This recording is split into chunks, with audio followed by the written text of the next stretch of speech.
Let me welcome all of you for this panel discussion. Yeah, good. We have three eminent panelists today to speak about sustainability in construction. Dr. Ajit Sabnis, Engineer Ashok, and Dr. Raghunath, who are there for discussing on sustainability in construction. So welcome all the panelists and all those who have logged in. There was some technical glitches for which we apologize to all of you. Now let me just take some time to introduce all the three panelists. Dr. Ajit Sabnis, Principal Consultant, ASP SDI Sustainability Assessment Consultancy Firm. Dr. Ajit Sabnis is a graduate from BMS Engineering College and postgraduate from IIT Madras and doctorate from Jain University. He has a total experience of 40 years in the field of construction, civil engineering, and to his credit, there are more than 350 completed projects in India and abroad.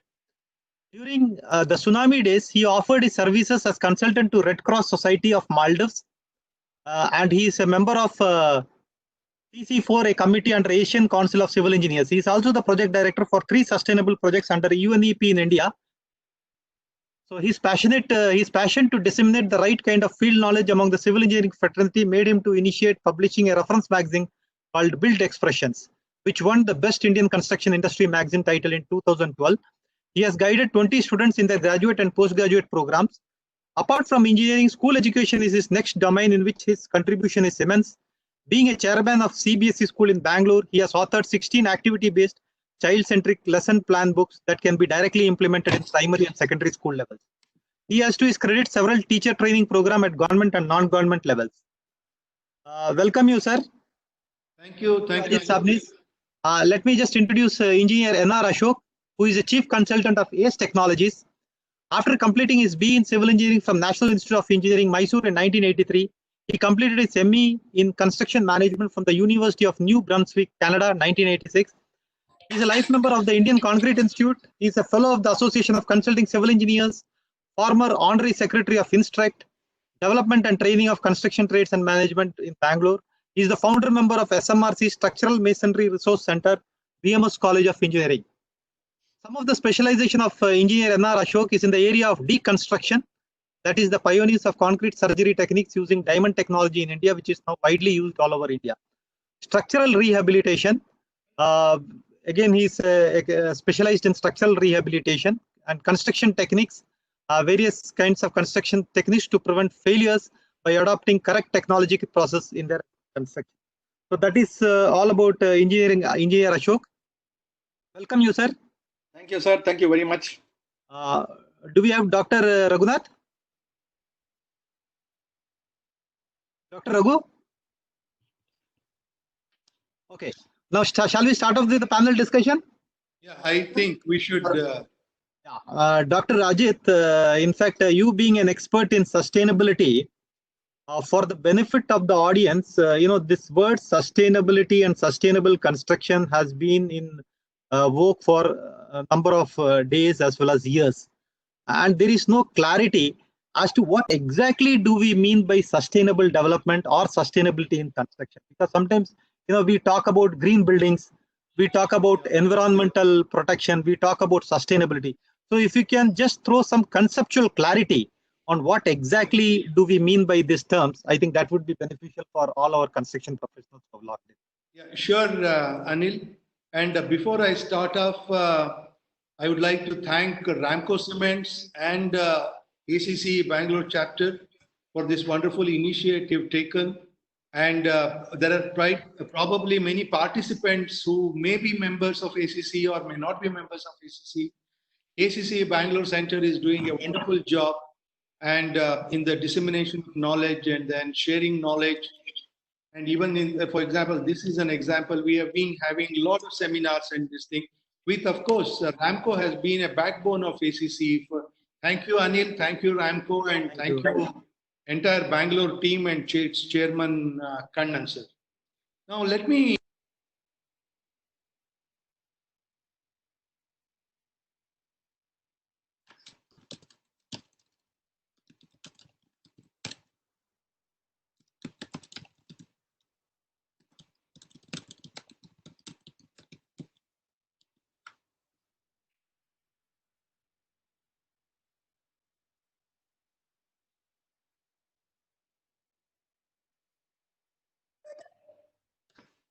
Now, yeah, now I can Now hear. it's okay.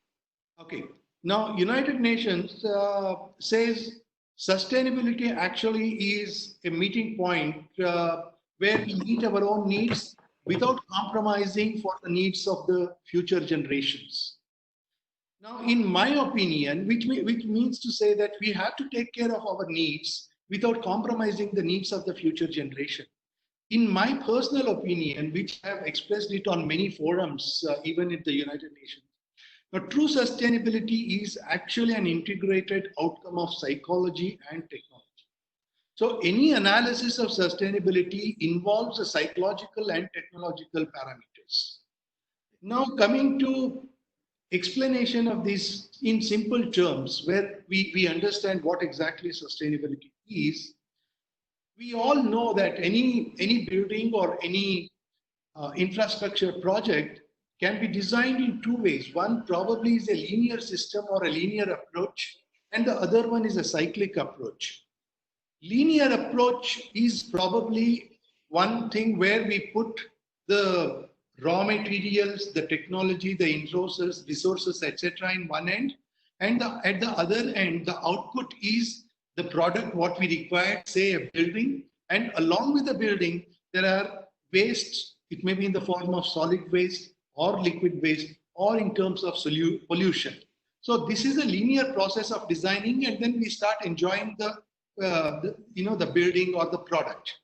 In case of cyclic project, in a cyclic designing system, which almost matches with the famous cradle to cradle design philosophy in the environmental designs, where the outcome is again mixed and then recycled into the parameters of the input, which means to say that the waste generated, everything gets back and then reused and then recycled.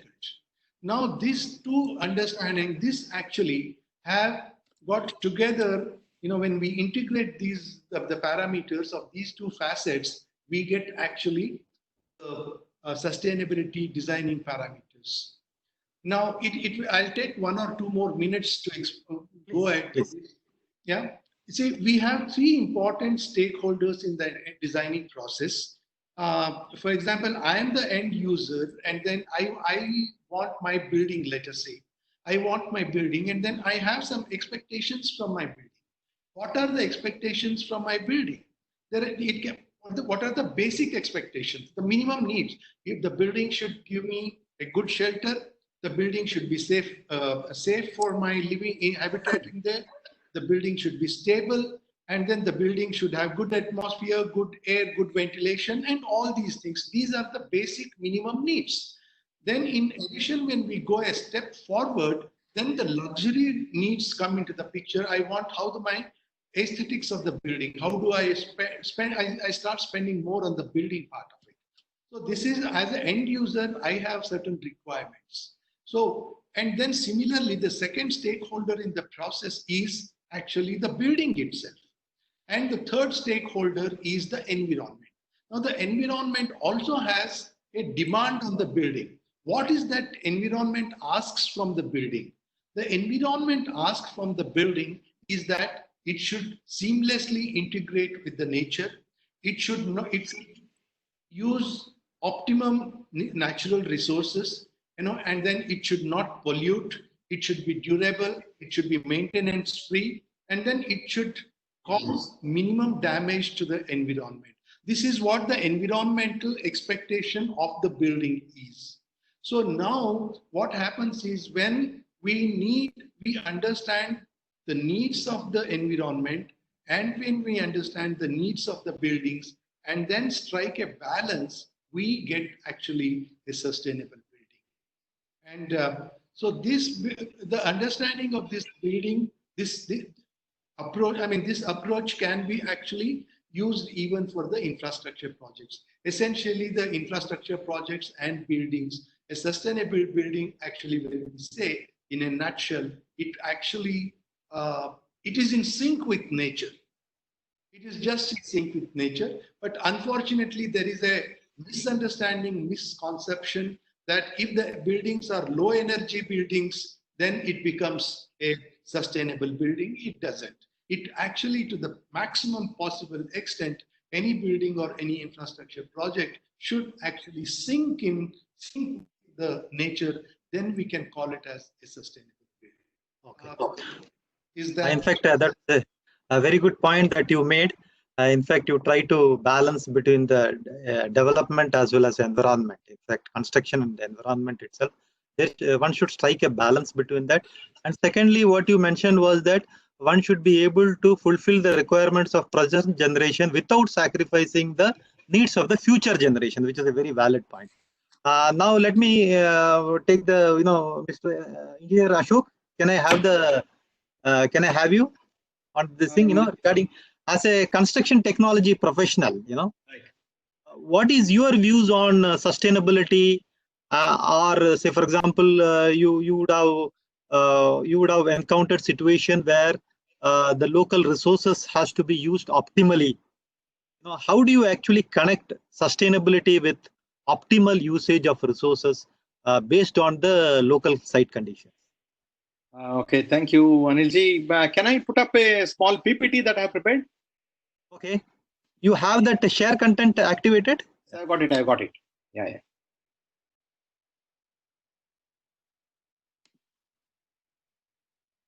Does it come up? Yeah. Yes. Slideshow. You can make it slideshow. Slideshow. Okay. Okay. Right. So, extremely happy to be here in this seminar today.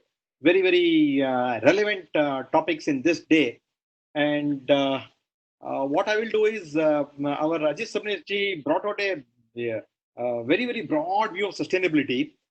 Now, since the topic is so big, what I'll do is I'll confine myself to talking only about buildings, and that too not commercial buildings. I'll probably look only towards residential buildings, ground plus up to 5 structures, let us say, because if I'll be probably able to do justice if I confine myself to that. Now, in that, let me go to the first slide, how to be sustainable. Now, I'll confine myself again to only 2 topics within this overall topic. Use less resources to achieve the same objective. So that way will become sustainable, and I'll explain how. The next is create less waste in the construction life cycle. So these 2 things, if we are able to achieve, then automatically we will become sustainable. So last, use labor more effectively, because we are wasting our labor. We are not able to use them properly. So a lot of wastage there. If you are able to use them effectively, we will become sustainable. So these 3 I'll be able to elaborate. Now, in being in the construction industry, we are in a very unique position to do this. The reason being, the house is the biggest purchase in anybody's life. There's no bigger purchase than this. Of course, leave aside Ambani's and all that. We've got aeroplanes and yachts and boats and all that. Normally, this is the biggest purchase. So I think if we are able to contribute in the sustainability here, automatically we'll be very sustainable. So, Anilji, you had one other question. You said your second. As a technology professional, how do you view sustainability and optimal usage of resources based on the local site conditions? How do we use lesser resources? Okay. Now, let me answer that. We have 2 direct resources and 1 indirect resource. Material, labor are direct resources. Water is an indirect resource. I want to give you some fascinating facts about water. And to be able to understand that better, let me be able to express it in water used per square meter of the built area of a structure. So we built so many square feet. How much water are we using? Many people don't think about it. We also don't think about it normally. But a wonderful study has been done on this. Many studies have been done. And they have found that for 1 lakh square feet of construction, we use 1.5 million liters of water on the site. I'm talking of only usage of water on the site during construction. For 1 lakh square feet, 1.5 million liters of water are used. And that's a huge amount of water.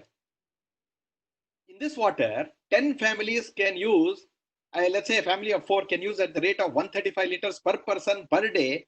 10 families can live on 1 whole year. That is the entire amount of water that is used for just 1 lakh square feet of construction. Now let us go to one other source of water that we normally cannot think of. It's called embedded water. That means water used during the manufacture of the materials used in construction. For example, when steel, before it even comes to the site, 25,000 liters of water have been used to manufacture that steel, the steel that's used in 1 square meter of built area. So I'm trying to make this easy to understand again. If you have already built some structure, you have used some amount of kg of steel per square meter built area. So per square meter of that built area, 25,000 liters of water has already been used even before the steel comes to the site. Okay. For cement, so Anilji, you can appreciate this. 500 liters of water per square meter of built area has already been used. Okay. For brick, 100 liters of water per square meter of built area has already been used. Now, I would like you to concentrate on, I'm taking only 3 materials, direct, steel, cement, brick, and you can see the vast difference in the amount of water that is being used. Let us keep this in mind, let's keep this thought, and we'll go ahead and I'll tell you why I'm telling you all this. Now, labor, post-COVID-19, one thing we realized is workers value their family above all else. Wherever they are, they want to go to their family. They are ready to walk 1,000 kilometers without food, without anything, without sleep. They want to be with their family. So those days of cheap labor are history. We can forget that. They will not come back immediately after 1 month. Let us face it. That is the truth and that is reality. So we'll have less labor, but more productivity will be required now because suddenly we are faced with a plethora of construction which is there, but we don't have much labor. Okay. So, sir, you had one more question, sir. You talked about using resources widely, you said. Let us now redefine building technology. Okay. Now, once I say we redefine building technology, we should use a multidisciplinary approach. What we need is, we need civil engineers, architects, interior designers, mechanical engineers, instrumentation engineers. All these engineers should combine together to come up with building technology. Because the way we are doing it, the same old technology we are keeping on doing again and again and again, but we are not able to achieve faster results. And again, I will explain the following slides, why and how. Now imagine a train. I'm fascinated by the train always because it is a living room by day and bedroom by night. So the same space is used in a very useful way. So today we can think of micro apartments and micro houses, which are already there in many parts of the world, in Tokyo, in Paris, etc., even in US, in New York, in California, many places, where they build the functionality of a larger house in half the area. Now that is the future. If you are able to achieve the functionality of a 3,000 square foot apartment in a 1,500 square foot apartment, automatically you are building less. By building less, you are being sustainable. But I'm not saying that you must give up your amenities and your facilities. By all means, it should be there, but how do you build it inside that smaller space? We require architects, we require interior designers, we require mechanical engineers who can give beds that fold, furniture to go out of the way. It will become a bedroom in the night, but in the morning it's living room. So movable kitchen, all these things can be built in if we are able to use engineering and if we are able to use technology. We must tie up with all these people to come up with these technologies to build more in less area. Then I would like you to think of the forts, kote, that people, the kings used to build many, many years ago. Hundreds of years ago, they built massive forts. I want to pose one simple question. If those forts are all dismantled today, can we not use all the stone once again? Definitely we can use the stone. Nothing has happened to the stone. So it's a very sustainable material. But today, because we cannot find much stone, let us think of concrete.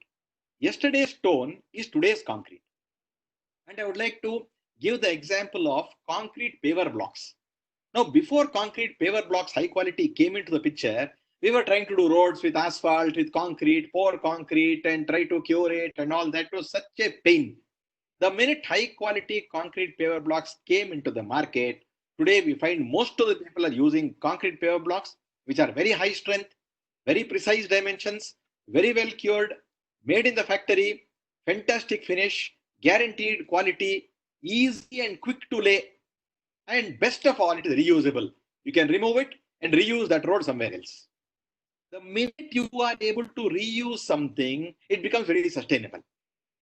So that is what we should concentrate on. Reusability is what we should concentrate on. So let us say I would like to give an example of something called as perfect bricks. Now, when we lay bricks, our problem, we always lay bricks and lay mortar joints, again bricks on top of that, again mortar. The reason we do that is because the brick height is not perfect. That is why we have to lay mortar. Otherwise, mortar is not required. Now imagine a small child playing with Lego type bricks. Now when the child plays with the bricks and builds a small wall, does it require a mortar to lay the construction joints? That is my question. Does it require to plaster the wall? No. Not required. Yeah. Not required. But why? The reason it is not required is because the blocks are absolutely perfect in height and they're perfect in finish. If we are able to manufacture such bricks, then we do not require to plaster it. We do not require mortar for construction joints. The minute we do that, then we are being sustainable because you are using less cement and less water and less labor to do faster work, everything, So we should build sustainable technology into our construction technology, which we have not done so far. It's an age-old problem. We still continue to use mortar because we have not tied up with mechanical engineers, other engineers to be able to make that perfect brick. But today, that is the solution. It can definitely be done. And I know Dr. Raghunath is doing fantastic work on interlocking structural masonry bricks, which have got holes in them. And BMS College, they have done some fantastic experiments where you can insert steel inside the brick itself. No mortar is required, just interlock it. And Dr. Raghunath has been able to design ground plus 5, ground plus 6, ground plus 7 structures with only about 1.2 kg to 1.5 kg of steel per square foot of construction. Now, this is fascinating. It holds fantastic potential. By reducing amount of steel, if you reduce amount of steel, you automatically become sustainable because we know that so much water is used in steel. By using less steel, we are being sustainable. By using less mortar, and if you're able to use very high quality bricks, we can always dismantle and reuse them once again. Eliminate mortar. Why should an ordinary 200 mm brick weigh 35 kg is my question. Earlier, we used to do this because they wanted less construction joints. All of us, engineers, with less construction joints, less water leakage. But if you've got perfect bricks, you can make the brick size much smaller, which means that labor can lay it much faster and much easier. They don't get tired. And then you can eliminate plastering, you can save water, save material. So I would like to then build on this concept to talk about something that I would name as mini precast. A brick is actually a precast material. It's a mini precast, I will say. So if you're able to build or cast and produce in a factory roof beam and panels, door and window frames using a bolt and nut system, but all of these should be such that they should be able to be lifted and brought to site, erected by just a team of 3 or 4 people without using heavy machinery. Now that is the key to everything. We should be able to develop the technology. So everything should be just erection assembly. It is not construction anymore. Reduce the amount of wet works. Completely, bring it down to minimum. So that means just in time you can bring all the material to the site, and just in time you can erect everything. And today we have got fantastic construction chemical manufacturers who will give you all kinds of polymer putty which don't require curing, which waterproof paints. You've got insulation paints. You've got so many things that are available today. Why are we not integrating and using all this technology? We should do that. We should have a huge think tank and do that. So quickly you can just erect it and then walk away. I envision a building technology park, just like software park, a building technology park where you got very small scale vendors and small factories, very, very small people, each of whom will specialize in door window frames, in bricks, in roof elements, in small roof beams. All this small scale industry, low cost setup is what we should aim for. We don't want a huge factory investing 5 crores, 10 crores, because see, you can manufacture a car in Noida or somewhere else and transport it all the way to maybe South India. You cannot make a house in Noida and transport it all the way to South India because logistics cost a lot of money. What we require is not huge plants. We require small plants spread throughout the country, which are able to make use of technology in a very fine way, the investment should be low, but quality should be high. So we should be able to have a building technology park, technology transfer, we should be able to give centralized technology transfer, standardization of elements. The minute you do that, you get high quality products, you save water on the site, you're able to do quick construction, no plaster, less wet work. Now that is the kind of technology that I would recommend. And another main advantage of this is the minute you have very strong products, like I said, paver blocks, you can reuse it. If you have bricks which are M15 or M20, the minute you dismantle it, you can reuse it once again. Just like a concept of a pre-owned car, when somebody doesn't want a building on their property, you dismantle the whole thing and reuse most of it somewhere else. So you can sell a second-hand house, second-hand pre-owned house. That is what we must use, the kind of technology. Recyclability of elements is a very, very important thing. And we should develop that technology, which we have not done so far. We should do that. Next, in line with that, skill training becomes a very important thing. Now, I always admire the car industry because we say Indians don't know anything, but in India, we have been able to set up world-class car manufacturing facilities. The reason being everything is modular, everything is brought in assembly line, and this person is able to measure. He is able to measure, and then something comes to his table. He's able to measure, make some operation, maybe drill a hole or file something, and check it once again, pass it on to the next assembly line worker. Like that, if it is erection assembly, we can always do training. We can tell them how to, we can tell them how to remove it. Again, how to put it together.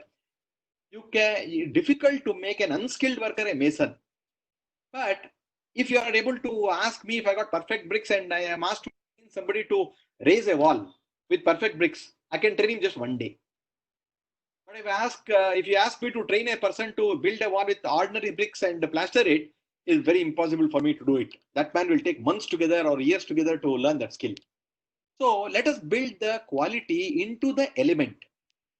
Let us build the quality into the material so that we are able to do a much better job, higher quality in lesser time. So technology, we need to invest in technology, which is a one-time investment. The minute we bring out a perfect product, then we can just continue using labor. So I see a lot of skill training schools where you have you develop a technology, train them, and they get certification. How to put up a wall, he gets a certificate. How to put up a roof, he gets a certificate. How to install door frames and window frames, he gets a certificate. The minute they start, then their level of training, then we don't need to worry about taking people and then worrying about their productivity. We know that he has got certificate, he will be able to do it in so much time.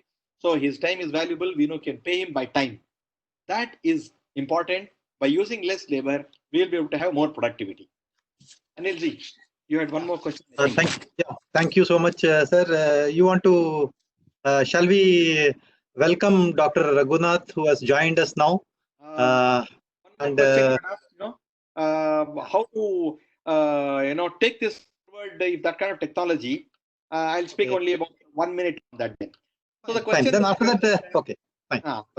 The question that is it relevant for clients or not? How clients or customers are going to take it? Customers are going to take it. Now the question is, suppose I say that you put up like I said, precast elements like Madras terrace. You put up precast beams. Now will customers accept it? Is one question that you had. My answer to that is, now we need to tie up with professionals for marketing. Civil engineers will not be able to market it. Architects also cannot market it. I want to give the example of Steve Jobs' iPhone. Now, if he had asked everybody what kind of phone you want, customer doesn't know what phone they want. What will they be able to tell Steve Jobs? He made a phone. Then he brought it to customer and then he said, let us please look at this phone. Then customers realized that what a fantastic phone it is. Everybody wants iPhone now. Like that, we need to develop the technology and then only you should be able to bring it to market. We cannot keep asking and saying customer wear it or not. We cannot do that. And entrepreneurship should always have profit. Without profitability, charity work will not continue. Okay. So we need to build smaller houses, same functionality. We need factory-made concrete elements, which are perfect, which will create less wastage on the site. We can be sustainable. We'll build perfect concrete elements and be sustainable. Recycle your house parts, be sustainable, upskill your labor, more work with less labor, be sustainable. So with these final thoughts, I would like to hand the mic back to you, Shri Anilji. And it's been a pleasure to talk with you. Thank you, Engineer Ashok. In fact, you have touched upon all the aspects of sustainability, from the input to the process to the output. Wonderful presentation by you. Now, let me also welcome Dr. Raghunath, who has joined us now. Welcome you, sir. Dr. Raghunath, who is professor of BMS College of Engineering with over 32 years of experience. He has completed his doctorate from Indian Institute of Projects, as well as he has guided number of students. So having said that, he is also involved with the NGO, which actually concentrates on giving a dignified life to the less privileged. I mean, that's a very good this thing, a multifaceted personality, Dr. Raghunath. So, sir, welcome you, sir. You're able to hear us? Good morning. Good morning, sir. I think the mic is. Are you able to hear? Now we are able to hear you. Yes, yes. Are you able to see me as well? Yes. Okay. Good morning, Anil, and good morning, all the participants. Okay, there was some technical glitch. Somehow I managed to come in. Okay. Sir, now one important question to you is that we have been talking about from the material perspectives, and we just talked about the conceptual concept behind sustainability, and we also had a wonderful presentation by Engineer Ashok looking at the practical things that we can do for sustainability. Now, having said that, one of the most important thing now that the construction industry is grappling with is regarding labor. Like, what do you think? Does the construction sites do they have the right facilities for retaining this labor, or do you think those migrant laborers who have gone, would they be coming back? What kind of thoughts are what are your thoughts on this? Because labor being an important element of all that we are talking about. Yeah. First of all, while thanking all the people for making this happen, I would like to start my discussion with 2 points. Okay. Number one, today, actually, we don't know which is the bigger problem. Is it the COVID-19 or is it the migration problem? That's the situation today. The second point is something sad. We all knew that people who are working selflessly to create a fantastic infrastructure for all of us, they were never treated properly by any of us. I think that is a sad reality. Usually construction workers, they are just accommodated. They were never ever given any house or a home for that matter. That's the reason why they are all going back to their homes, not willing to stay back here. I think that is a hard reality. We need to change our thinking extremely. I'm going to put my solution in 2 points, 2 crisp points. Of course, it's a debatable thing. Okay. The first thing is there has to be a drastic change in the urban planning scenario itself. We do not have any space for the construction workers at all. Okay, I think that's very, very important. I'm going to give an example taking railways, and one more example I'm going to give subsequently. If you look at railways, it is one of the biggest organized industry in India. Somehow construction industry has never been an organized industry. We get away with telling that, okay, we are an unorganized sector, we can do whatever we want. I think it's very important that all the construction industry converts itself and then tries to tell that it's an organized sector. Now, let me take up this example of railways. Every single worker in a railway, whether he is a permanent way inspector or a track inspector or a gangman or a cabin man or a trolley man or a lookout man or a station master or a top official in railway, they are provided with housing. That's very, very important. I think construction industry should first the housing facilities for the workers and then start the project. That's the most important thing. Okay. Facility should have all the basic amenities as per the OSHA standards, the Occupational Safety and Health Administration standards. That's very, very important. Okay. Unfortunately, there are not many people who are aware of this. Okay. There is also another very important thing which we have to know as civil engineers. Of all the branches of civil engineering, civil engineering is the one which is more closely associated with social engineering. If at all, if there is any problem today, it is because we have not understood the social implication of the problems which we have created over several decades. Okay. Railways has been a very good example to show that spread out all over India, they have taken care of the housing facilities for every single person in a railway. It has been similar in the case of textile industry also. Textile industry was also very prevalent from past 60, 70 years, even earlier also. For example, if you look at the textile industries in Bombay, in Surat, in Coimbatore, and so many other places, the housing facilities for the workers, and then they start the factory. Okay. It's very, very important that the construction industry, when they get a project, they have to tell, look, we have the houses for these people. You start this project only when you are going to show all these all the construction workers. That's very, very important in my opinion. Okay. The second point which I'm going to tell is, what should these housing, okay, which we are going to provide for the construction workers, what should it have basically? I have listed out 5 important things. It should have an ablution facility. It should have sanitation facility. It should have nutrition. It should have a recreation facility, medication facility, and lastly, relaxation facility. These 5 are very, very important. Now, let us look at the software industry. For people who are actually not working physically, they are provided with all these things. They are provided with a conditioned air.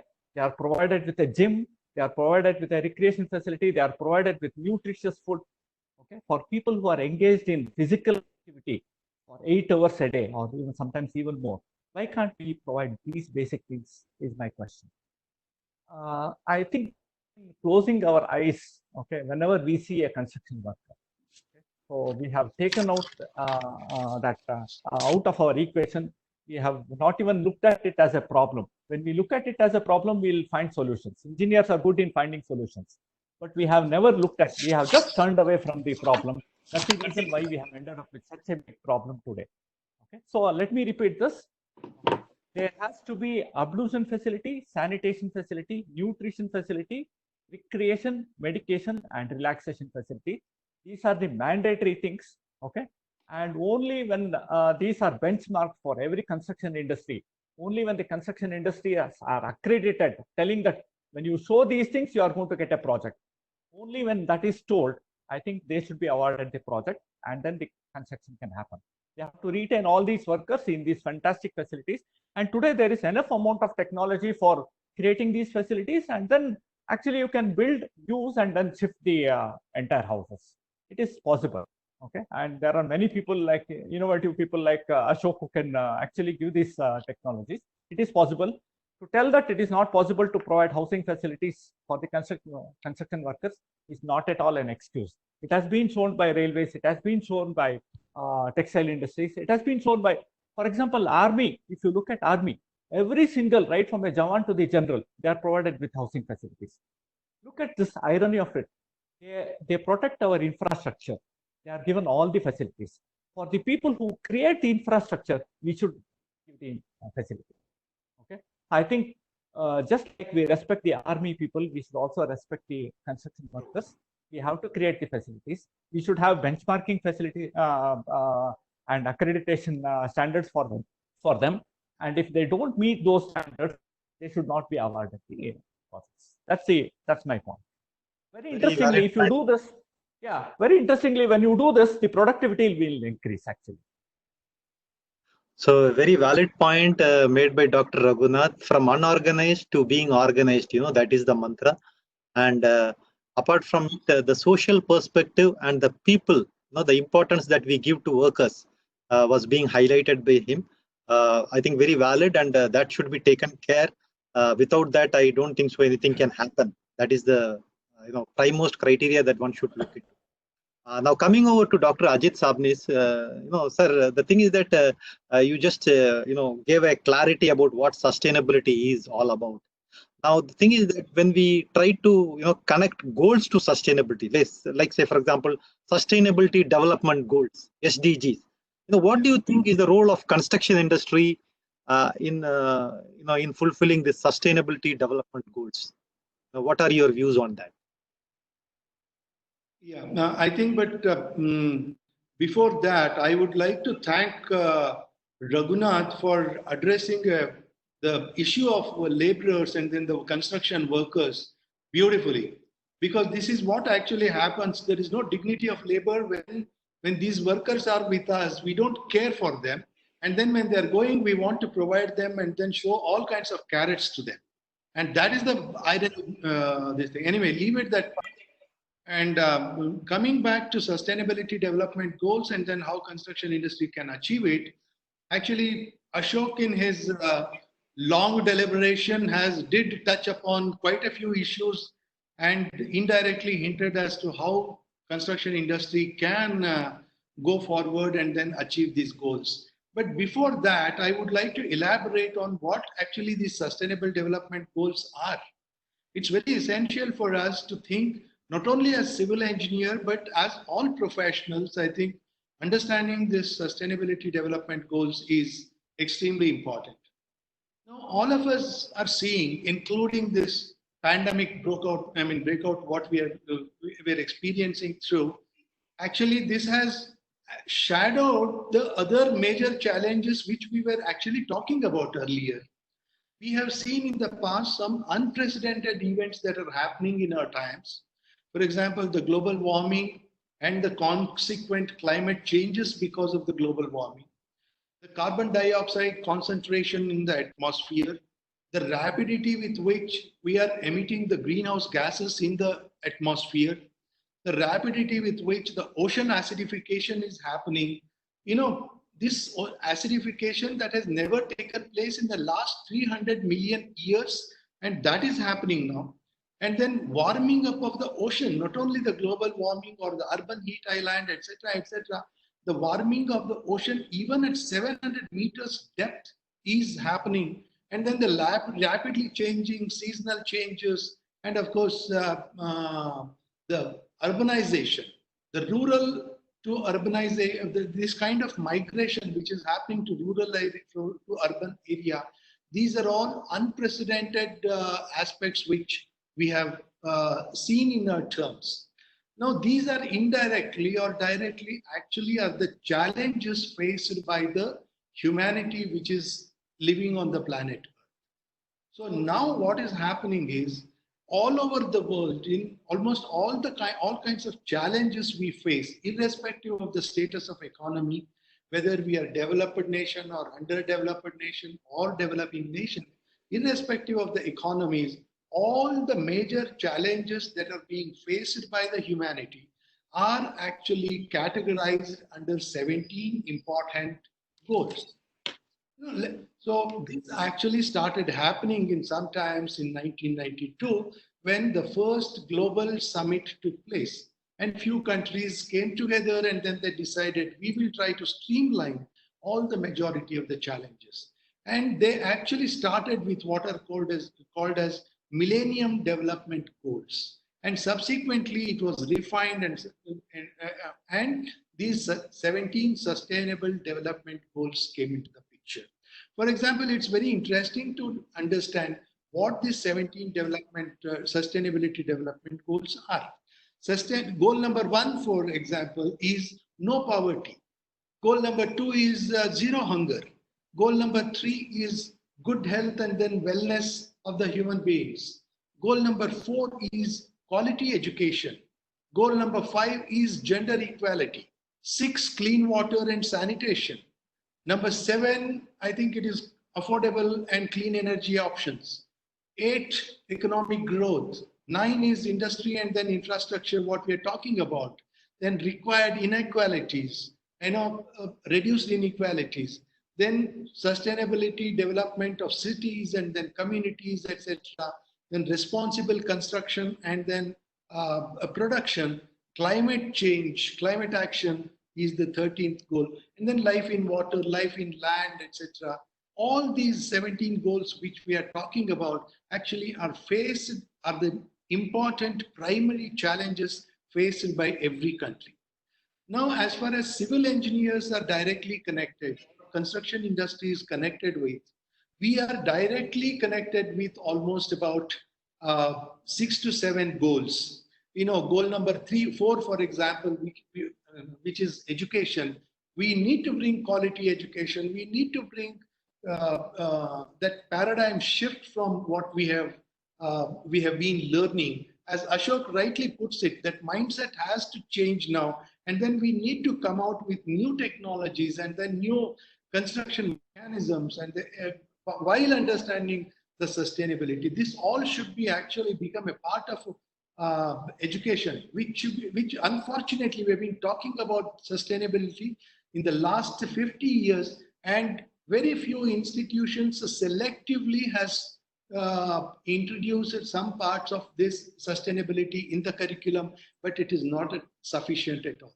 Then we talk about, Ashok beautifully explained the necessity of water, and which actually comes in goal number 6, clean water and then sanitation, which is actually a must for the human surviving existence at all. And next comes the goal number 7, which is affordable and clean energy. We have talked about the amount of energy, especially due to coal, etc., etc. We need to find the alternative energies.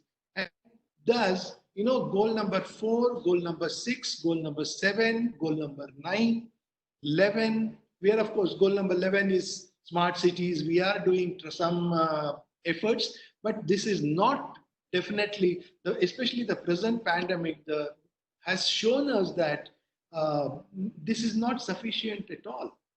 Anil, I would like to bring in an analogy.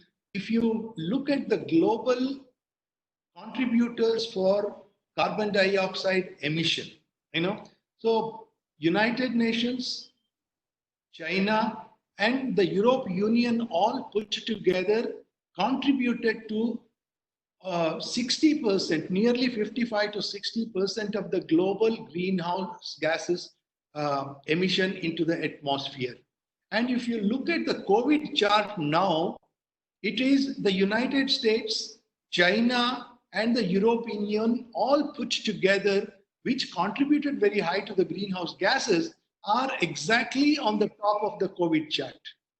Do we draw some kind of analogy between this? Yes, which means to say that our respect to the nature, the living, designing things in sync with the nature, and we just cannot take nature for granted. And these are the actually sustainable development goals. So when a society or a nation actually moves from goal number 1 to goal number 17, we achieve all the 17 goals, which in fact is with the kind of dynamic population what we have and dynamic changes that are happening. It is not possible to achieve 100% success in all the 17 goals, but this is the march we have to have. When a society gets actually achieves and success in all the 17 goals, then we have a perfect sustainable society. So we need to have sustainable development to the maximum extent possible, and then we travel journey towards the sustainable, evolving a sustainable development.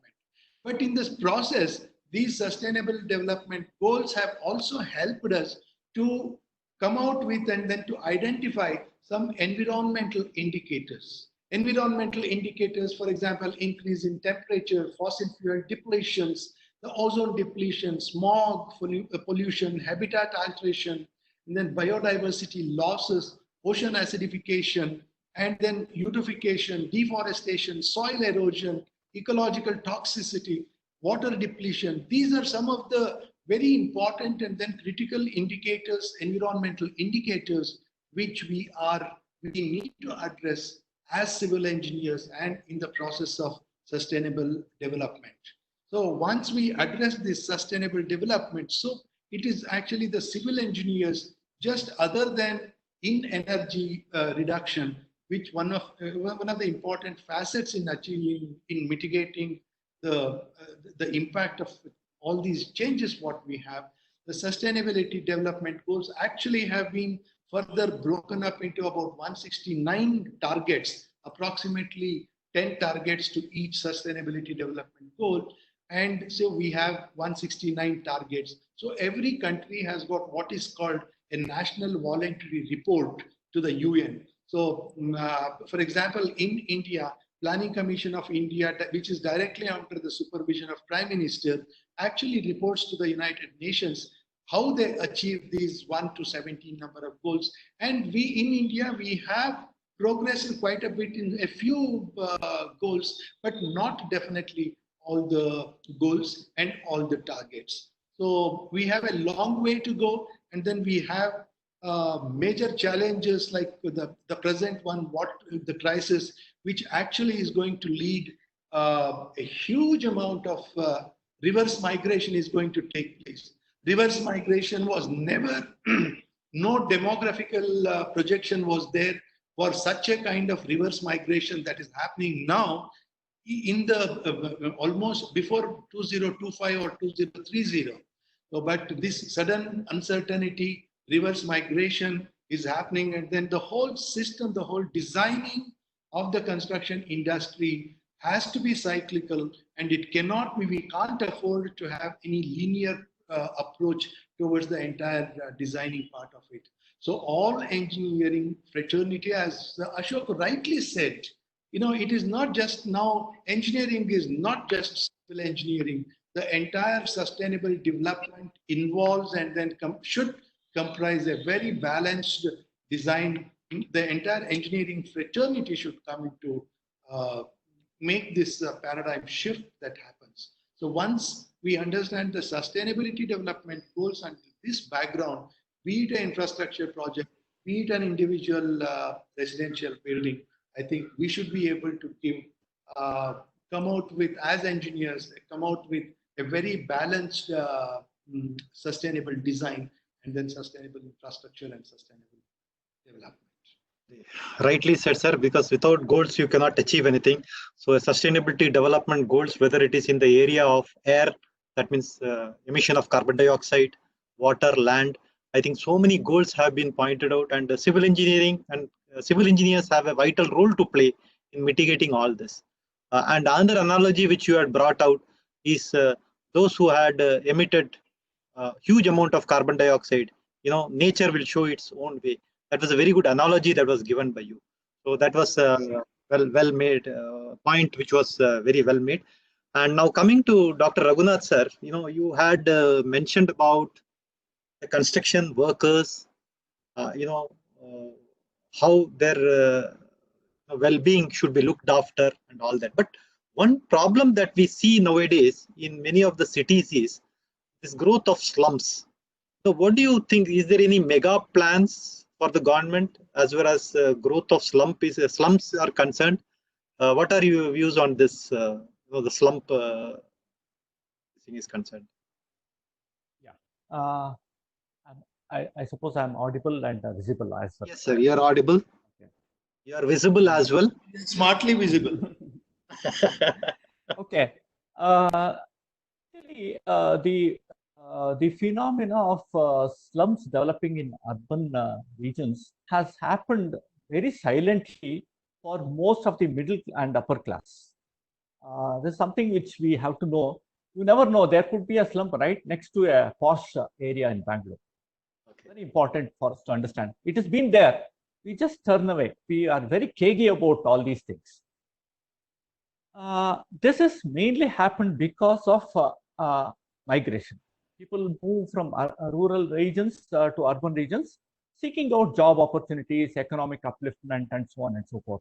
As Ajit was rightly pointing out, okay, one of the important sustainable growth development goals is to ensure that there is a decent work and decent economic upliftment of every person and there should be inclusive growth and then job opportunities for everybody and things like that. Now, very interestingly, there is a very iconic slum in India, so the Dharavi slum. Okay, so it's approximately 540 acres or so, a very high population density. A friend of mine in Bombay, a civil engineering friend of mine in Bombay, he was telling it actually does not fall under the category of high density. If you look at land usage, what he was telling is very interesting. The Dharavi slum is spread over a large area, more than 540 acres or nearing 540 acres, but there are two or maximum three-storied buildings.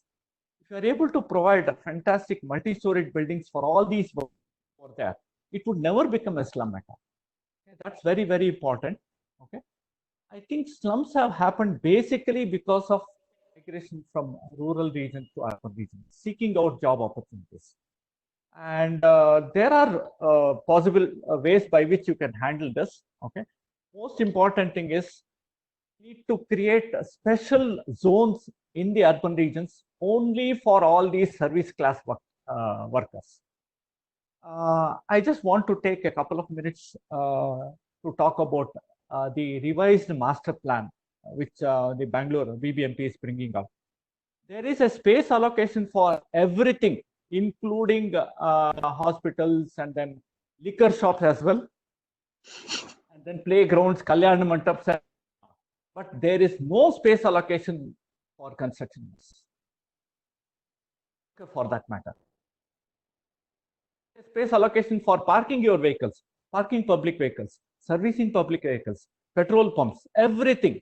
You don't have any space allocation for workers. I think it's about urban planning. I think the urban planning authorities should take this into cognizance on a very urgent basis and bring it into place. You need to allocate 6 spaces for workers.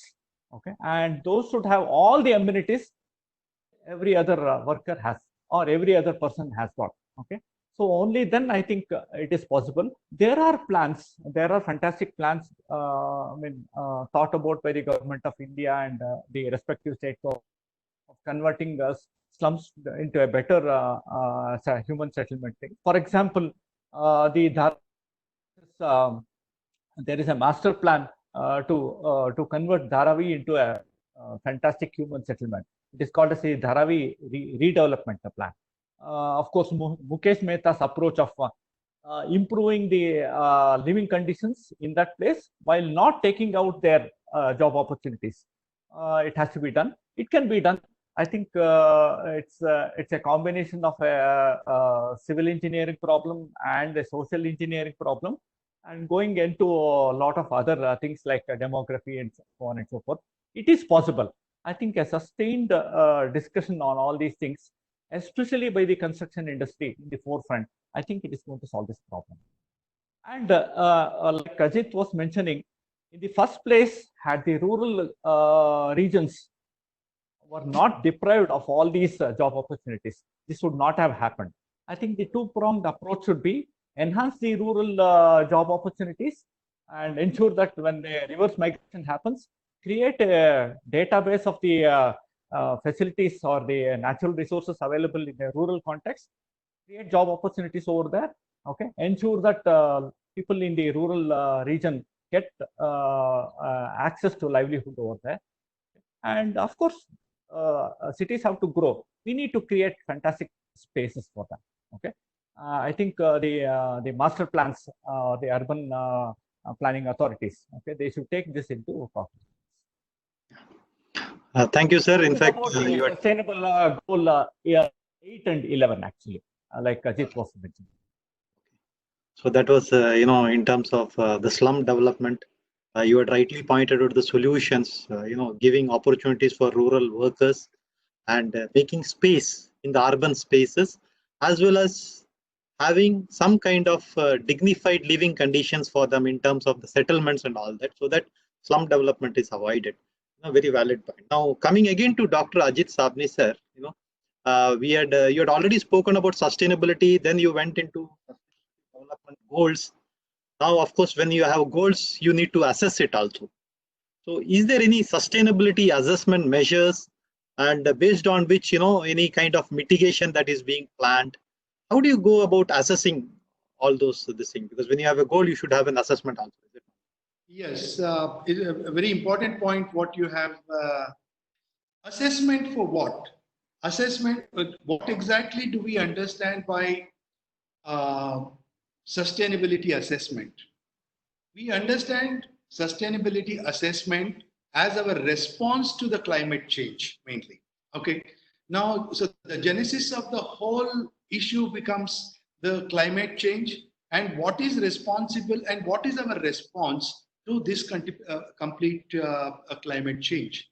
And this climate change actually now in the present case, so we have a situation where already because of the accumulated greenhouse gases and various other impact factors in the atmosphere, we already have a certain impact which is predetermined, which has been accumulated for the next 30 to 40 years.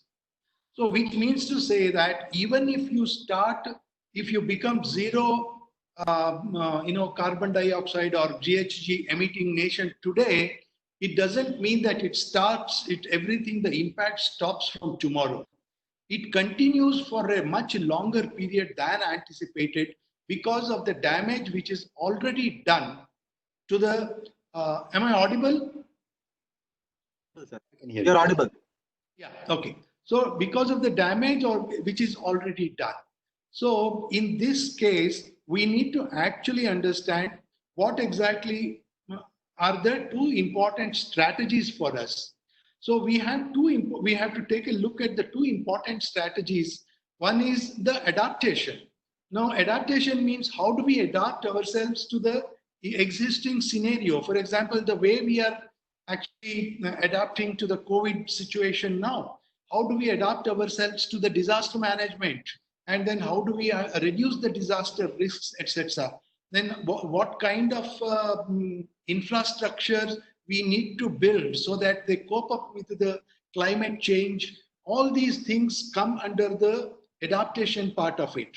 And how do we protect the ecosystem? How do we install early warning systems and then hold public preparedness drills, etc., etc.? How do we work in partnership with different communities? All these things come under the adaptation part of it. This also requires an absolute strategy and then absolute assessment of the impact of these, our infrastructure, and then the people who get. So this is very easy. Now, as far as the construction industry is concerned, how do we actually assess? Now that comes under the mitigation part of it. How do we adopt measures to reduce the fossil fuel burning? How do we increase actually carbon sinks and then reduce the deforestation? How do we control population? How do we control the migration? All these, how do we optimize the energy efficiency? How do we improve the clean energy options? How do we shift from fossil energy to renewable energy? How do we re-engineer high energy material to low carbon economy? How do we optimize? How do we bring in the new generation materials which are extremely, all their properties are high property. I mean, so all these things, the way, for example, cement industry, we are trying to bring in such an amount of efficiency in the manufacturing. So we are trying to reduce the carbon dioxide emission by a cement plant to a great extent. And this is the way we actually go ahead. Now, when we come to there are sustainability assessment mechanisms, several assessment mechanisms, basically in the backdrop of life cycle analysis. So, for example, embodied energy analysis of a building can be done. Now, how much embodied energy, considering the entire life cycle and considering all four phases of a building. For example, what is the pre-construction phase? What is the construction phase? What is the operative and then embodied energy content in the operative and maintenance period? And then actually the demolition period. In the initial stages, I talked about cradle to cradle philosophy. So under this, how do we actually analyze the building and then assessment? The total embodied energy assessment throughout the life cycle of a building can be done. The embodied carbon can be done based on the many criteria. And then, so we have life cycle analysis for the embodied, for the sustainability assessment, which are available. We have then the criteria based rating system, several rating systems we have now, but all of them have got their own limitations. And they are not, none of the sustainability assessment mechanisms what we have today can claim that, okay, I give a complete integrated sustainability assessment approach. Even the green rating systems what we have, they actually have a very criteria based this thing, whether it is LEEDs or IGBC or BREEAM, and we need to have an more integrated sustainability assessment is required. There are also what are called as sustainability development indices, which are actually focused to a particular geographical location. It may be even to a city, particular city, or it may be a those set of cities which are climatically, respond to in a similar way. So all these kinds of things can happen. And I take this opportunity to talk about the Sustainability Development Index, which is developed as a part of my research also, which is considerably, what we need to take up is, see, we have been talking about properties, new generation materials, we have been talking about the entire construction industry is so dynamic that there are so many variables which come into the picture. So it is just not enough if we take embodied energy or embodied carbon or energy saving in this thing. So what we need an assessment in terms of the properties of the material, in terms of the cost stimulant which go into the building or the infrastructure project. And then we need to integrate all the eco indicators which we talked about. And where the world is talking about the tipping points where we are going so much, and how do we integrate all those eco indicators which we talked earlier, and how do we integrate the properties of materials, how do we integrate the cost stimulants involved in the construction industry, how do we integrate, actually optimize the natural resources. All these things have to be come together, and then a holistic sustainability assessment approach, the mechanism has to be evolved. I think there are a lot of efforts. One good thing is there a lot of institutions, lot of research is happening in this direction. And then though we have a lot of sustainability assessment mechanisms, we still have a very, very long way to and then arrive and evolve a sustainability mechanism. And once we do that, Anil, we should have a sustainability assessment mechanism, not post-construction scenario. What is important at this point now is at the conceptual drawing stage or at the drawing stage, if I'm able to, as a designer, if I am able to have my sustainability assessment, how sustainable my building is much before the actual construction or the actual damage happens, I am able to find out what exactly are the alternative materials I can go so that my sustainability level comes down, or goes, the impact level comes down. All these things can happen. And once this happens, actually this sustainability mechanism or assessment mechanism can be applied to an individual building or to a cluster of buildings or to an extension or to a city. And then we can actually classify the non-sustainability building, sustainable building, moderately sustainable, and non-sustainable at all. This can happen at the drawing stage and at the conceptual stage. We should have those kinds of assessment systems inbuilt in our codes itself. It is not post construction and then say, now what do I do? We have already done the damage. Enough damage has already been done. And then there is no point. So it has to happen at the design level, at the conceptual level, and much, much before the actual construction happens. And that is when what the precast materials, innovation into materials, what Ashok talked about, the mortarless bricks, mortarless construction, huge amount of thing. And another biggest challenge for construction industry now that is going to happen is how do we strike a balance between construction mechanization and also construct the migration.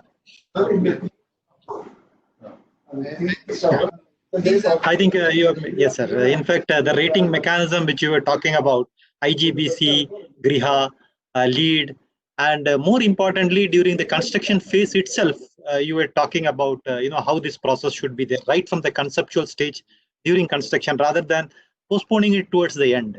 That is a very valid point. I think that is the practical approach that one should follow, so that you don't wait till the end once the damage is done. Very, very well put. Now coming to Engineer Ashok, because he has already spoken in detail about the construction technologies, about precast, the saying, all that he has covered it through his PowerPoint presentation, as well as he spoke about what is the client's reaction to such thing, whether the customers would be accepting such products or not. Very well presentation made by Engineer Ashok. So what is it, sir, that you would like to, as a concluding remark for your this thing, any particular point that you would like to make after sir, all these discussions? After listening to our Ajit Sabnis ji and Raghunath ji, it's been fascinating, and I think once I would like to respond to both of them in a very, very small manner. One is the points that they're making regarding labor. Now, I'm 100% with them. We have to increase their welfare. We need to see that they're part of our society and not forget them when they go out of society. To do that, we need to make our construction site a very clean place. You get respect when you are clean. You get respect when you wear good clothes. You get respect when you're able to earn more money. Now, instead of a bullock cart can be made to go faster by beating it more and more with a whip. But if you want to go even faster, forget the bullock cart, get into a car. But if you want to get into a car, the driver should be trained. He should be more skilled than a bullock cart driver. So what I am trying to say again and again is that technology should be able to help labor. The minute we get into better technology, the labor, we have less labor, but they're able to become more skilled. The minute they become more skilled, they're able to earn more money. My equation is always like this: pay the labor double what they're able to earn, but then take 4 times more productivity from them. Both will benefit. Both will benefit. Pay them double. Their standard of life will increase. And if they're able to do more, then you can achieve more work with less labor. When you have less labor, then the chances of slums coming up is much lesser. Because today, social norms, government itself will not allow you to have mass labor. So we really have to think, do we want 100 laborers on site, only 25 laborers? I had gone for a visit to Australia. I visited a few sites there. In one major building, it was maybe about 12,000 square feet construction. There were about 12 people working, that's all. And one of the workers, I didn't know he was a worker. I was waiting for the MD of the company. This gentleman comes in a red sports car. He comes very fast and then he stops the car. Then I thought he was the MD and I walked out to meet him. And when I asked him, he said, no, I just work here, that's all. He's a steel worker, multi-skilled. He knows masonry, he knows steel work, he knows basic plumbing, he knows basic electrical. His salary was $110,000 per annum. Basically a worker, that's all. And one thing I would like to tell you, in Australia, wherever I went, there is no difference, a lot of social equality out there. People will not question whether you're a worker, plumber, what you are, they'll give you respect as a person. Now that is very, very ideal. I don't know how fast we can achieve this in our country. But the minute a person is able to do better work and is able to earn better and he dresses better, he gets more respect. So my point is that our technology should be able to drive that change. So I'm again and again advocating for technology. It may be very interesting for you to know that Toyota Car Corporation, They have a house building corporation also called Kasugai House Building Corporation in Japan, where you can order a house, they'll manufacture the house in the factory, they'll come and put it up. Within 12 days, your entire house is ready. You can walk in and start living in that house. Kasugai House Building Corporation. 12 days. That's all that it requires. Another thing, fascinating thing that I've observed, now suppose we are in search of a house. Somebody offers us a 30-year-old house and says a site value is so much and house value is so much. What will we say? 30-year-old house, I am not interested in that design, it's an old design. I want a new house. You take your house, but give me a site. So basically, if you build a house today with the existing, it will last for 80 years. Who wants it? Nobody wants it. The minute you bring it down, it becomes a debris. And debris disposal means again is unsustainable. So don't create debris. So build a house again, which I'm saying, which is dismantlable, so that you can take it and build a new house. Don't convert to debris. Today, all walls become debris. All concrete roofs become debris. So we should not allow it to become debris in the first place. The minute to make it debris, unsustainable. And your life should be only 25 years. That's all today. Lifestyle has changed. Everything has changed today. Nobody will live in a 150-year-old house, 100-year-old. My grandchildren should live there. Those days are gone. So let us look at the new reality and see how best we can use technology to come up with this, is what I would like to say. So finally, we should help labor, definitely. We should help being sustainable. All these goals can be achieved through good technology. And let us all get together and develop a new house building system is my suggestion. Thank you. Thank you. Yeah, very well said, Engineer Ashok. In fact, being an expert in demolition, rehabilitation, as well as construction technologies, I think you have integrated all the points and you have synthesized everything together. Now, one question that is being asked by the logged in construction professionals is, I think anybody can take, what is construction workers' safety aspect in sustainable construction? Or can we say safety in sustainability? Something that safety aspects we have not touched upon. Can any of the panelists throw more light on that? Yeah. Raghu, can I? Dr. Ajit Sabnis. Yes, please. Yeah. I see other two questions just related to embodied energy and then say carbon sink, etc. I'll just club that. Right. Safety is a very important aspect, whether sustainability or non-sustainability. I mean, any site, any construction site should have a zero accident scenario. So safety of a worker at site or at a construction site is of utmost importance, and then all necessary steps should be taken by the concerned authorities there. And I'm sure any good construction company, any good, there are a lot of EHS mechanisms which go into the environmental health and safety mechanisms. The contracts are signed with all those mechanisms. So in sustainable construction, in any construction, safety is of the prime importance. We need to take the safety precautions, whether we evolve a sustainable building or sustainable infrastructure. So irrespective of that, I think safety is of prime importance. Now, that is in my opinion. So sustainable buildings or sustainable infrastructure doesn't need any extra precautionary safety. So the construction mechanism is same. So we need to take equal safety precautions. Now there is one question, very interesting question. He says in India, most of the companies are not allowing to collect the data of materials of embodied energy factors and carbon factors. Yes, very, very true. And then this inventory is very, very much essential for now.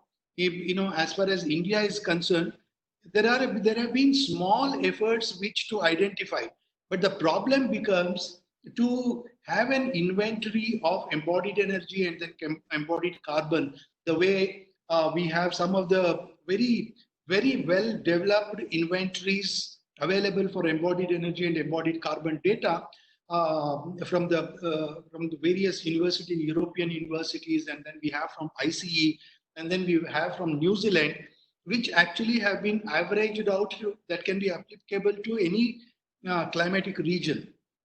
But what importantly happens is every region is different, and every state is different. So there is lot of, even a road surface, how whether it is rough or smooth, and how much the transportation energy is spent varies from road to road in a local condition. So unless these parameters, and then since lot of data are involved to arrive at an inventory of embodied energy and embodied carbon, unfortunately in India, we do not have that kind of a still developed data base, management, data management systems, especially in terms of embodied energy and embodied carbon, starting from the extraction of raw materials till the end of the building. So that is where we find it. And there is another question which says, what exactly is carbon sequestration? Carbon sequestration and carbon sinks are actually same. Carbon sinks, that means, for example, we plant hectares of plantation, and then where the trees absorb carbon dioxide and then give away more and more oxygen. So this itself is, increasing the carbon sink or the carbon sequestration. So essentially, those areas where the carbon dioxide is absorbed more is, can be very roughly, defined as, made, understood, and explained as a carbon sequestration or carbon sink. Thank you so much, sir, for clarifying those questions. Now coming to Dr. Raghunath, there is a very interesting question that has been asked. In fact, the point that is, because since you have touched upon the social implication, one question that has been asked is, construction industry is a big employment provider. So should we be seriously looking at reducing manpower? So what would be the social implication of such an approach?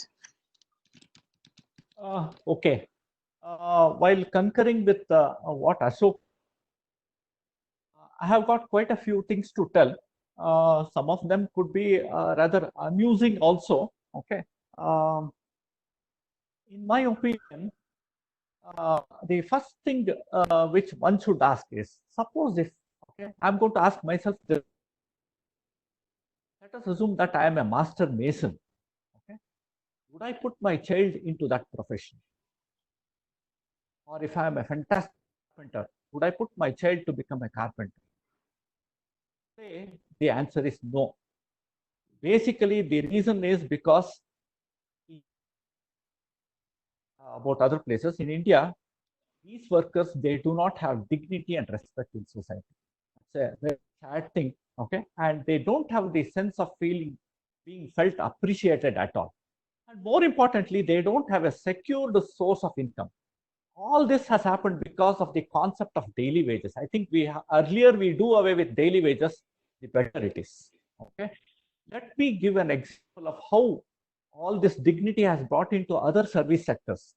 Very, very easy and very easy to do that.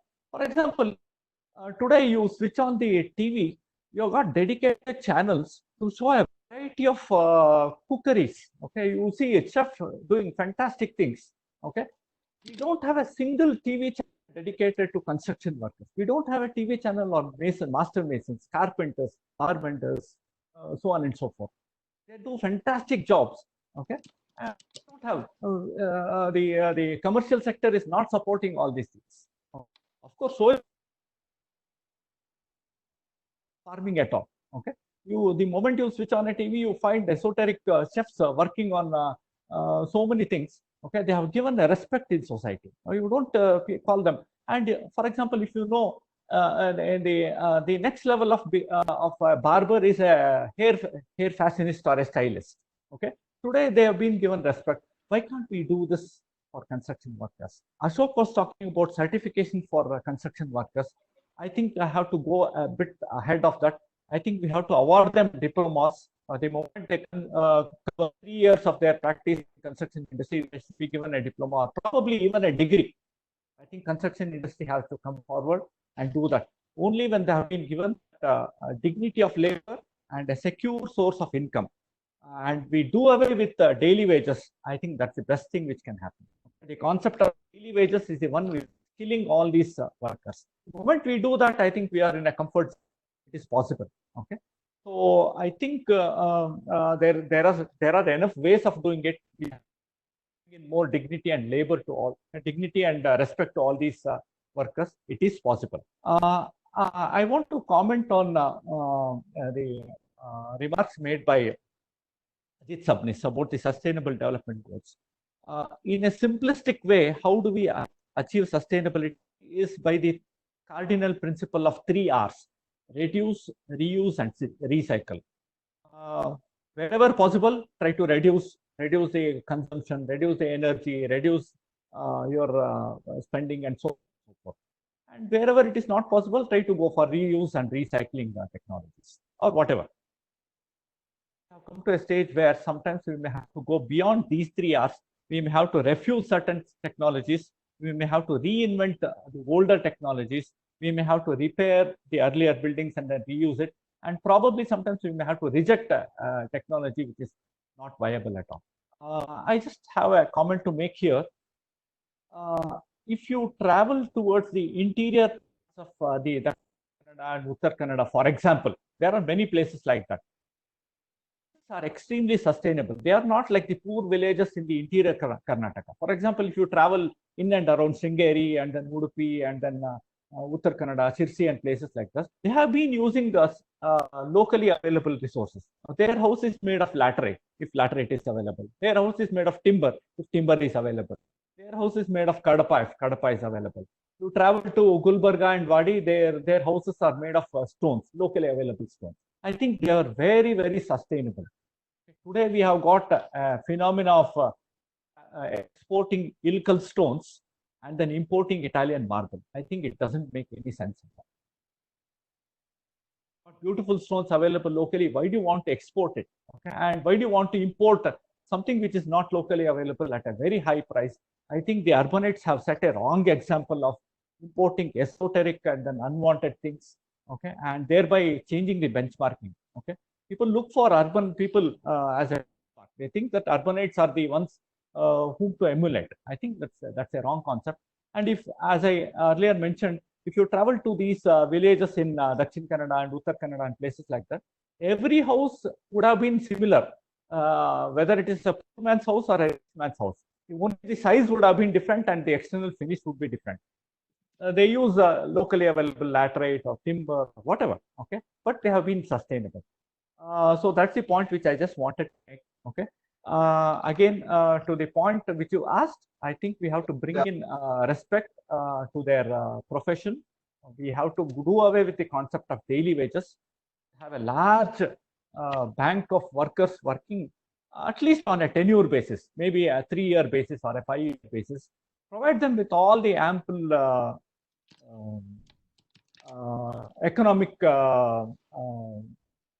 whatever you can say financial services to them, just like any other worker in a factory is going to get.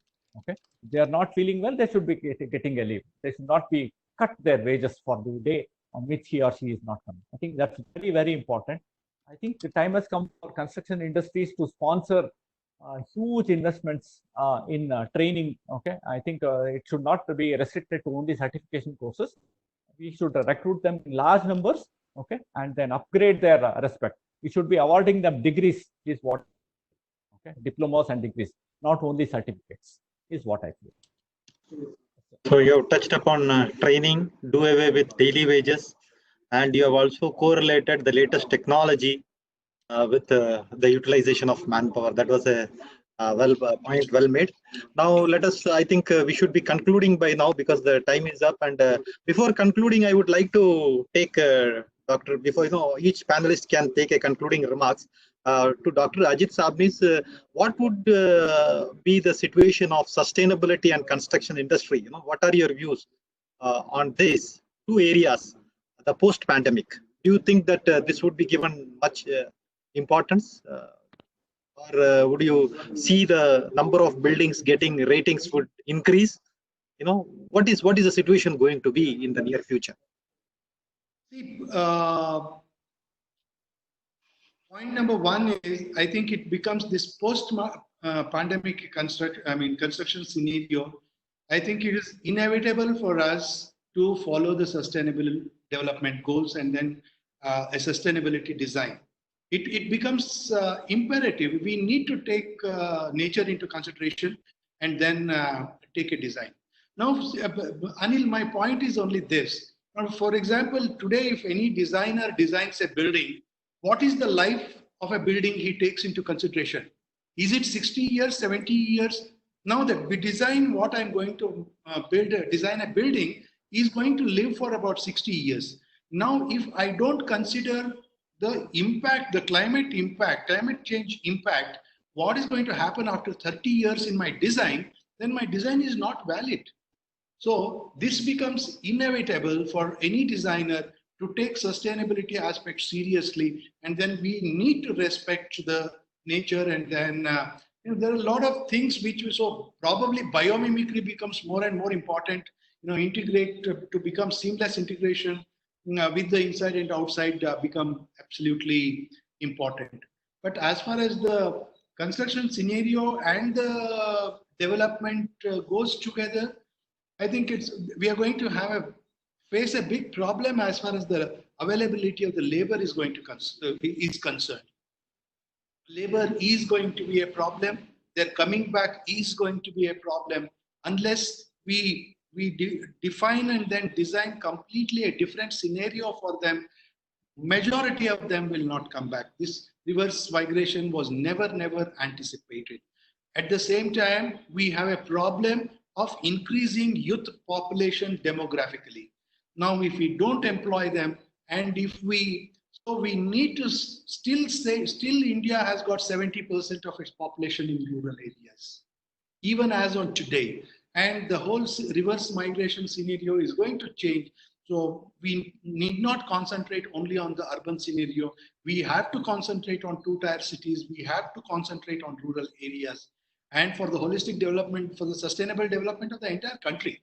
We are not just talking about the urban scenario or the urban things here, but we need to strike a balance between the construction mechanism and then the available labor. We also have to give employment to the labor, which is going to increase. The youth population is going to increase, which is going to be the maximum in the world, in India. So how do we channelize that energy, their energy? And that is going to be a serious challenge in the future days to come. Thank you so much. Now coming to Engineer Ashok, the thing is that there is one question also that is being asked. Please share the latest construction technology which can save time and money. You can answer that question, and you can also give your final remarks on the entire thing once more. Okay, interesting. Now, if somebody wants to share technology, I mean, I gave the basic ideas already. And Dr. Raghunath is right here, who has been doing a lot of experiments on this thing called interlocking concrete blocks. So this interlocking concrete blocks, in which you can also insert steel. So you can build ground plus 5, ground plus 7 stories without the use of independent columns. And your steel will be reduced to about 1.5 kg per square foot, which is really a great saving. So I think he will be in a better position to answer that. So such technologies are available. But what I'm trying to say is, beyond this, we need to do even more work, because a lot of work remains to be done, because all these should be made as products and kept, and it should be available like in a market. We go and buy this, we should be able to go and buy it. Number one, point one. Point two, there was one more interesting thing about labor now and employment, which our Dr. Ajit Sabnis talked about. I would like to point it out. There is unemployment in our country. Now, one of the things I have observed when I've been in different countries, in US or Canada, wherever, I found a lot of independent small contractors who build houses, and the size of that contracting company is only 5 people or 6 people. The independent take up an entire house. Today in our country, we cannot do that, because there will be one set of people, but then they ask more people, then there will be less people. There is a variation in labor on the site. But here it's not like that. Only 5 people, they work continuously because they're multi-skilled. They do everything A to Z, complete house, they will do and walk away. So what I'm trying to say is that if we are able to develop a complete erection and assembly kind of technology, then many of these people will become self-employed. They'll just have a vehicle, 5 of them will gather together, and A to Z, they'll be able to build an entire house and they'll be able to come out. They're not dependent on people coming from somewhere else. Mason coming from today, Mason is not there, sir. Why? Because his grandmother passed away. Somebody else say somebody else passed away. All the stories will go away and many of them will become self-employed. You don't need to keep looking for employment all the time. So that is one example that I would like to give. Another question that Dr. Manmohan Kalgal has asked is that if you reduce the labor, what's the social implication because of a lot of people in this country? So my answer to that would be that I am talking primarily about housing, but there are a number of other infrastructure projects where people will still be employed. You know, we have ports, you have got metro, you have got highways, commercial buildings, you have got so many other things. So all of them will be gainfully employed somewhere or the other, but we need to raise the basic skill level of people. That skill level is the important thing.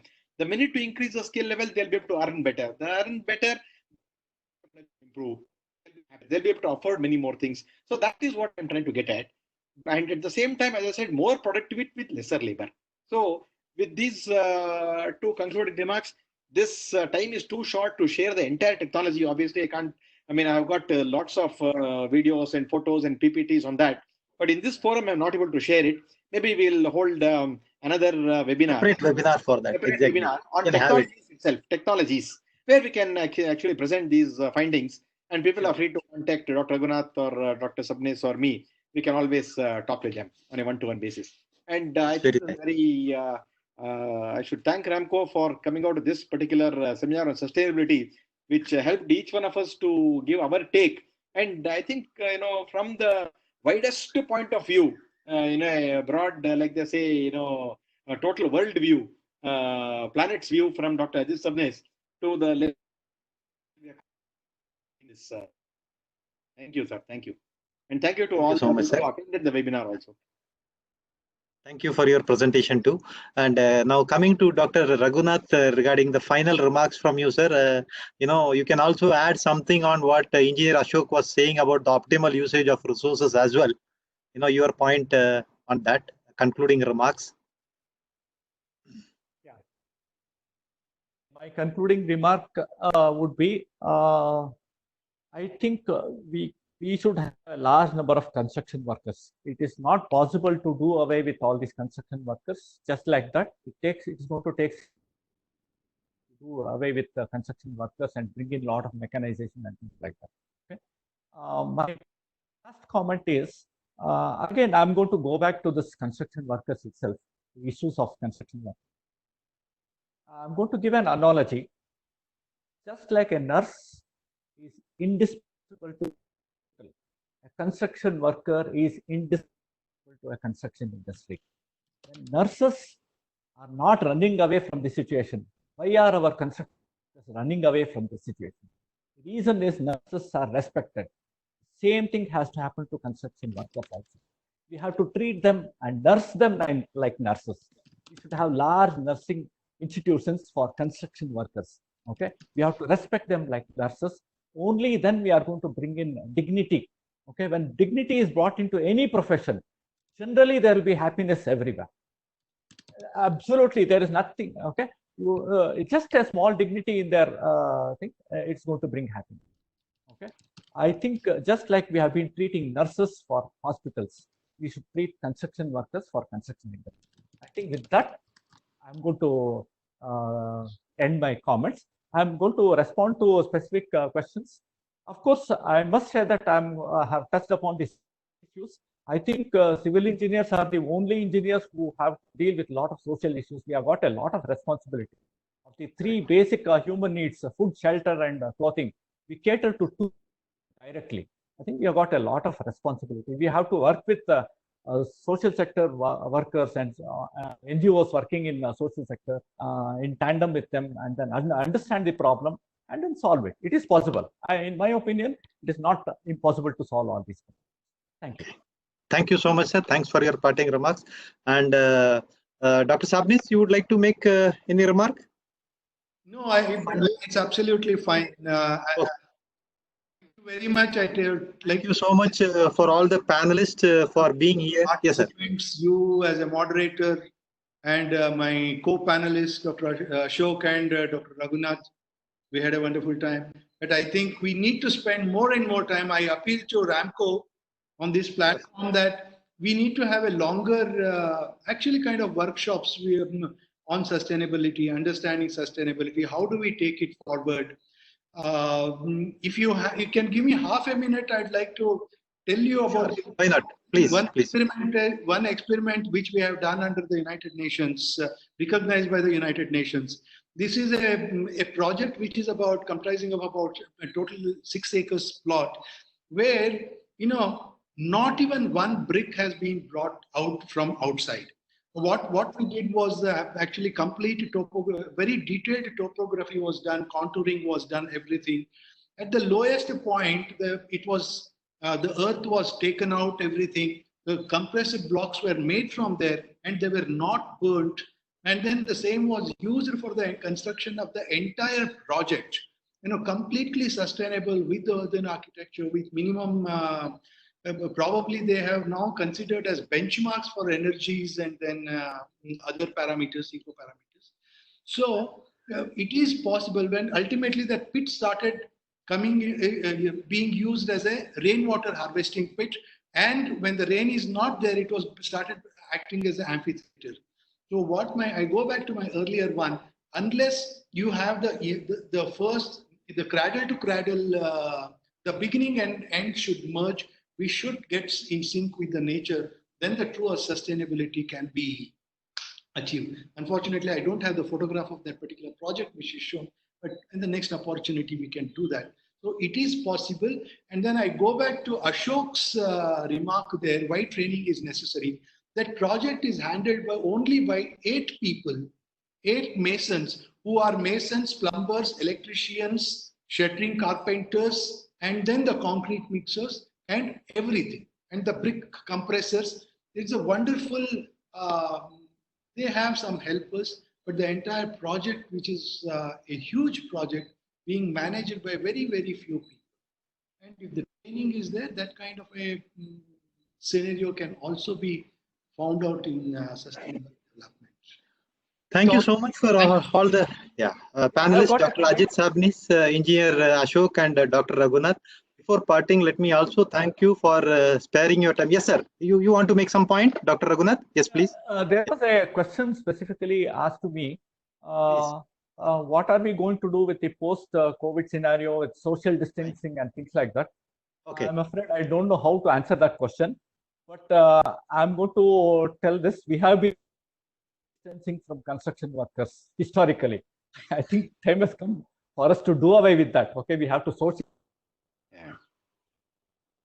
Mark, I'm going to part this. Okay? Thank you. Thank you so much. Thank you all the panelists for sparing your time, and we will take this forward as Dr. Ajit Sabnis was rightly suggesting, and Engineer Ashok was also saying, because construction technology by itself will need number of sessions, and we will take this forward, and we'll arrange a number of webinars on such topics which will be of use for the construction professionals, because we as an organization, Ramco Cement also has been doing number of things, like in terms of introducing technology for manufacturing of cement, so that it is environmental friendly. Like say, for example, surface miners for mining of limestone, and then we have an R&D center which takes care of the customer's requirement, because what Engineer Ashok was saying, whether the customer accepts it or not, that is very important.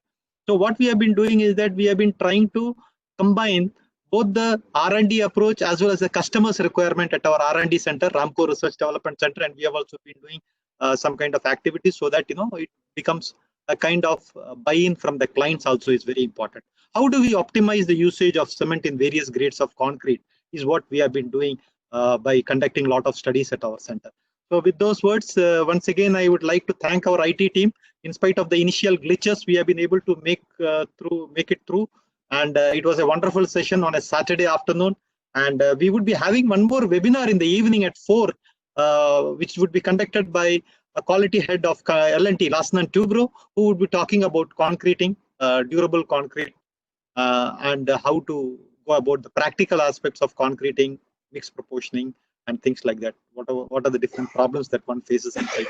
So with those few words, I thank all of you for having accepted our invitation and to be a panelist in this event. Thank you so much. Thank you all. Thank you. Nice to talk to you today. Thank you. Bye. Bye.